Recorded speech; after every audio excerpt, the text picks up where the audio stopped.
International students can earn more than $3,000 per month while studying in Australia. And in this video, I'm going to show you how, as well as how to avoid the one fatal mistake that can absolutely cost you everything. But first, how much can you expect to earn as a student in the first place? The minimum wage as of July 1st, 2021 is $20.33 per hour, regardless of whether you're a student or a citizen. And even though you get the same minimum wage and basic work conditions as citizens, students are limited in the amount of hours they're allowed to work. During your study period, you're only allowed to work a total of 40 hours per fortnight, which students usually split as 20 hours per week. It also depends on what you're studying. With a minimum wage of $20 per hour, that means students working part-time while studying can earn $400 per week or $800 per fortnight. The good thing is that during holidays, there is no limit on the amount of hours you can work, which means you can work as much as you want, even more than 40 hours a week. Common jobs for students include things like delivery, retail, working at restaurants and cafes. And even though you can make a minimum of $3,200 per month, which is $20 times 40 hours times 4 weeks, working full-time during the holidays, the best way to earn more money as a student with limited working hours is to increase how much you're paid per hour rather than how many hours you work. And a great way to do that and make more than $3,000 per month is by doing performance-based work, which is when you're paid according to the amount of value you bring rather than the time you spend. Jobs like this are usually in sales or things that are project-based. For example, you can have a sales job where you're paid a baseline salary and get a commission for every sale you complete. And the more sales you close, the more you earn. The other option is to do things where you get paid by completing projects instead of being paid by the hour. So this includes things like doing freelance work, which you can find online in places like Airtasker, Upwork, Fiverr, or maybe even getting in touch with local businesses to help them build their social media presence. Starting a YouTube channel or creating content on TikTok is another way you could build yourself an income and an audience. Regardless of what you decide to do, just make sure you're working the amount of hours you're allowed to work as per your visa conditions. Many students often have a hard time making enough money to survive in Australia, and out of desperation, they end up working more hours than they're allowed during the study period, or they take cash-in-hand jobs because their employers give them no other option, or to avoid paying taxes on their income. But let me tell you this is a huge mistake which could ruin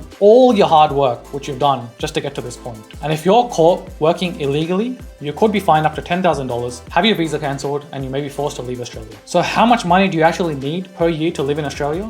According to the Australian government, you need at least 21,000 Australian dollars per year to live here. And as an international student, even if you only work part-time for 20 hours per week, earning $20 an hour over 50 weeks, that's a total of $20,000 a year. But since you're allowed to work an unlimited amount of hours for around half a year throughout your holidays, you should earn much more than that. And you could earn anywhere between $30,000 to $40,000 per year. If you want to study in Australia and want to know everything there is about living here as an international student, from first deciding to move to Australia and hopefully becoming a permanent resident one day, subscribe to our channel. You can also get started with the process of studying in Australia with a free 15-minute consultation with me by clicking the link in the description. My name is Shivendra. This is Narolax.